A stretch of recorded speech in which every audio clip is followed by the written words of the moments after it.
Our tips are back. We're talking FF7. We're talking kind of everything. Remake, Rebirth, Ever Crisis mainly. Because we got the new First Soldier chapter, which of course focuses on Matt, Glenn, and Lucia, and also Sephiroth slash younger Sephiroth. And the newest chapter added some decent amount of info for the character of Sephiroth. What we have here is chapter 8 of the First Soldier story within Ever Crisis. It has a couple different time frames because it starts out around Crisis Core. It's like the Fort Tamblin mission that happens towards the beginning of Crisis Core, where we've seen Glenn and Sephiroth have an interaction before in previous trailers. Now, I haven't totally kept up with all this. We're just kind of talking about this particular chapter here. And then once you get through like all that kind of section, it jumps back in time to a little bit earlier in the First Soldier story where it's younger Sephiroth and him talking to the character Rosen, like the last Redoran or whatever. And then once that section's done, which we'll talk about all this stuff in a second, it jumps forward in time to around, I guess, maybe the remake time frame, because we see Sephiroth at the edge of creation. The thing I've seen coming from this, at least I've seen most people talking about, is the good guy Sephiroth shit. Not totally good guy Sephiroth or redemption arc Sephiroth type shit, but it's that Sephiroth isn't totally bad. I don't know how relevant like the Crisis Core timeline shit is to this, because there wasn't a whole lot to talk about from that for me anyways. But it's mostly when we're shown the Redoran segment with young Sephiroth where he's talking to Rosen. He kills him, right? And he kills him to save Glenn and Lucia, but also Rosen wanted to die because he's the last Redoran. He doesn't want to be the only one, wants to join his people, that sort of thing. But it immediately cuts to Sephiroth at the edge of creation, looking upon the universe of death, the one that kind of looks like a wing, or the universe will be destroyed. I can't remember the exact translation of that moment, which would show that that was him thinking of the moment, thinking back to whenever he killed Rosen. 本当に誰もいないなら殺してくれ。星の中でみんなと会いたい。さあやれ。決めろ。生き延びてほしいのは誰だ。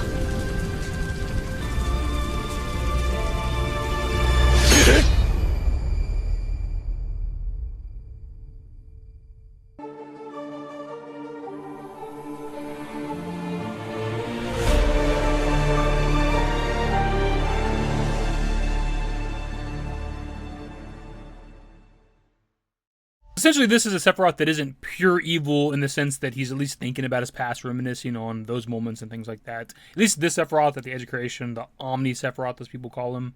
Whereas obviously the one we're seeing in-game within Remake, within Rebirth, seems to be more or less like pure evil. The way he's fucking with Cloud. What most people are pulling from, at least that I've seen, is Sephiroth having to choose between killing the few to save the many, or killing Rosen to save Glenn and Lucia. And that whole like trolley meme where you have the tracks and they split into two and there's one guy tied to the tracks and multiple guys and who do you save? That whole thing, right? And that maybe that's kind of what's going on with Sephiroth in like modern times with the edge of creation, the multiple timelines and worlds and shit.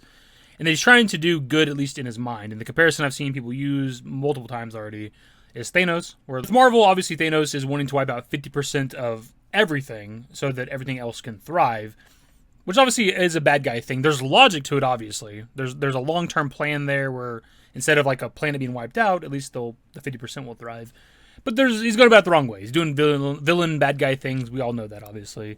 And then maybe Sephiroth is trying to do a similar thing with the multiple worlds where I guess people think that he's going to try to combine them all.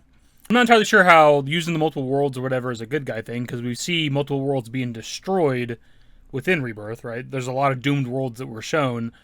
And that would be wiping out the many to save the few. If you're taking all these different worlds and combining them into one, and all these worlds and timelines are being destroyed, then you're wiping out thousands, millions of people just to make one world thrive, I guess. So it's kind of the opposite of even what he had to do with Rosen, where he killed one to save the many. He's killing the many to save the one, essentially. I will say, though, we know because of a translation from the Ultimania that Sephiroth is trying to prolong the planet's life with these other worlds. So maybe that's what it is with maybe if he's like combining these worlds, like the life stream energy from that world goes to this world. And if you take all these other worlds and combine them, maybe it gives the planet a shit ton of life stream energy so the planet doesn't die or whatever. Maybe that's the idea. I don't know. Crazy though, that kind of sounds like it would still be an evil Sephiroth because the goal with Sephiroth obviously in the original game was to win the planet and then absorb all the life stream. And then now we have theoretically, potentially, a Sephiroth that wants to take all the life streams from a bunch of different worlds and combine them into one, which would be more power, more energy to absorb. So I don't know. Take from that what you will, I guess. I've seen a few people kind of discuss this, but the most recent one that I seen was Max's video he put out a few days ago. And kind of his interpretation was that it was like the good guy Sephiroth, air quotes, at Edge of Creation was legitimately asking for Cloud's help at the end of Remake, right? Where he's lend me your strength and Cloud denies him. Because he's a good guy Sephiroth trying to do good guy things, but he's kind of flawed and he needs Cloud's help for something, right? Thing is, though, we talked about this like more than 2 years ago on the channel, where we got like the Material Ultimania or something like that, where it had like the storyboards for the game, specifically at the end with the edge of creation. Whenever Cloud denies Sephiroth, he smiles about it. Like, that's what he wanted, right? A lot of people interpreted Sephiroth's look at whenever Cloud denies him as like disappointment, but he's not. He's smiling in that moment because that's what he wanted Cloud to do, is deny him. So maybe there's something wrong here through all that, but it would seem like, Sephiroth wasn't actually wanting Cloud's help. Maybe Cloud denying him is what he needed him to do anyways or something. I don't know. So I think that makes some sense. Again, we've talked about this years ago at this point because this is old information, but Sephiroth should know that Cloud would deny him. Obviously, at least at this moment, Cloud would never accept his help or want to help him or anything like that, right? He wants to kill him because of what he did in Nibelheim, that whole thing. There's no way that Sephiroth is coming to Cloud legitimately asking for Cloud's help, because that just doesn't make sense. He'd be stupid to think that he would. Maybe he wants Cloud to deny him because he needs Cloud to continue on his journey and get stronger or something along those lines so that he can eventually help him. I think that's kind of everything. Maybe I'm missing some stuff here, but it's just like, one kind of quick scene in Ever Crisis, right? It's not very long. I kind of skipped around when I re-showed it here, but I had to, obviously. But it's not a very long segment if you're not including like the earlier Crisis Core time frame stuff. The main thing I've seen from this, besides like the actual discussion, the theory of like good guy Sephiroth or partially good guy Sephiroth, is people being upset that stuff like this is not in Rebirth, which I can agree with. That's something I think we've talked about, where like Rebirth is a great game, but it feels very disconnected from Remake, right? Like we going through Remake, and we have this mystery and the whispers and the future visions and Sephiroth, and well, we do get, like Sephiroth and a little bit of whispers in Rebirth. We just don't have like the same kind of mystery throughout the game until the very end. Obviously, at the end of the game, we have all kinds of shit and all kinds of questions, but it just felt quite disconnected. And then you get this big revelation from Ever Crisis of like the Sephiroth at the edge of creation, Omni Sephiroth. Seems to be at least not totally evil, right? Still gives a shit about his past, thinking about the time he had to kill a kid. How many years ago was that, right? Forever ago. And if this is Omni Sephiroth and you can introduce like him time traveling potentially, then this Sephiroth could be really fucking old, probably. It depends on what they're doing exactly with the story. But the fact that he still cares about that one moment back then, and maybe he's trying to use that one moment to think about what he should do going forward. Do I kill the few? Do I save the many? Kill the many to save the few, etc., right? There's some interesting stuff there, and I think it was a good revelation. It's probably maybe the best thing we've got out of Ever Crisis so far, at least that I'm aware of. Why wasn't stuff like that in Rebirth? And I can definitely agree with that. But overall, kind of my thoughts on this, I'm a little indifferent, because I don't know how I feel about a Sephiroth that is kind of, sort of good-ish, not fully evil. There's a little bit of humanity still left.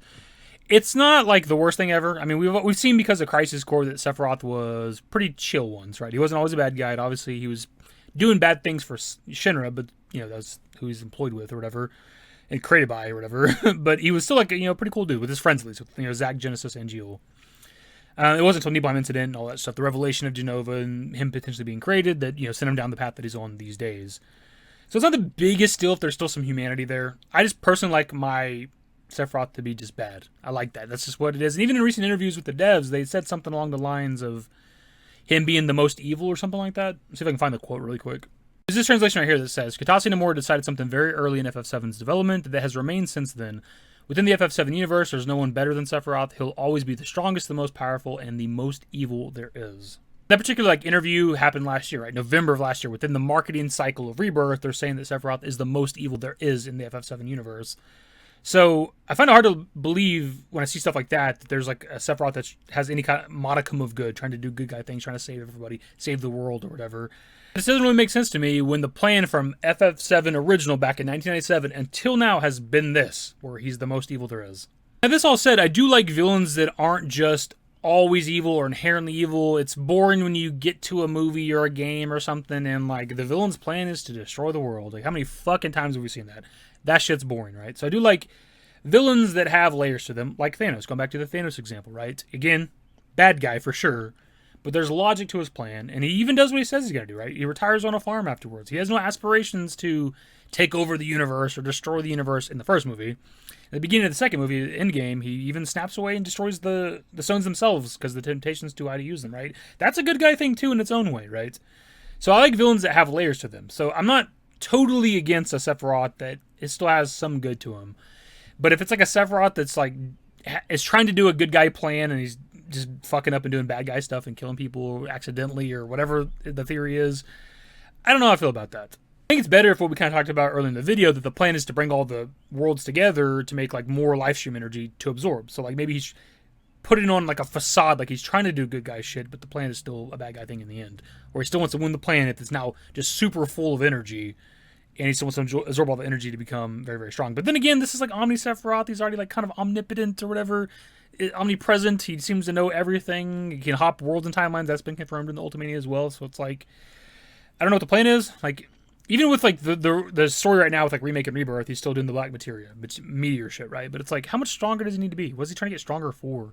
Because the Sephiroth that we have right now in Remake/Rebirth is infinitely stronger than Sephiroth was in OG FF7. So, I mean, I guess you could always get stronger, but what's the fucking point? Now, that all said, too, I do think there's more to it. Obviously, we're still going through the FF7 motions, but I think we've talked about this before on the channel that I think Sephiroth is going to do something different. He's still probably going to summon Meteor and all that other shit, but I think like the ultimate end game is something else. We talked about Omega before, and that could still tie into the multiple worlds, maybe live stream energy, trying to absorb it all or whatever. If you take like the live stream energy from all these different worlds and put them into like one world and then use Omega to absorb it all, then he could just kill Omega and take the energy or something like that, or ride Omega to another planet or whatever his plan is exactly. That could still work as well. I'm just not the biggest fan of like kind of good guy Sephiroth, but those are my thoughts. I pass it off to you guys. This has been out for like a week or so now, several days at this point that we've had this chapter. People have been talking about it. Y'all have had probably more time to think about this than I have because I'm only kind of recently getting into this. What are your thoughts on this? And ultimately, even if I don't necessarily like it, there is something here. There's a reason they're showing Sephiroth at the edge of creation, reminiscing back on the conversation and what he did to Rosen, right? There's a reason for that. It's going to come up later at some point. So there's some sort of level of some good to Sephiroth. What are your thoughts on a Sephiroth that isn't inherently evil or not totally evil, has a little bit of humanity to him, maybe trying to do some good in some way? How do you feel about that? Because I'm indifferent. I don't totally hate it. I don't necessarily like it either. I'm just kind of right there, like, I don't know how I feel. Anyways, that's the video. Subscribe if you guys are new, so in the description below. Follow me on Twitter, @YT. That's it. Bye. Used to care what people thought, but now I care more, and nobody out here's got it figured out. So therefore, I've lost all hope of a happy ending, depending on whether or not it's worth it. So insecure, no one's perfect. We spend it with no shame. We blow that like Coltrane. We in here like Rogaine, or leave it like Cobain.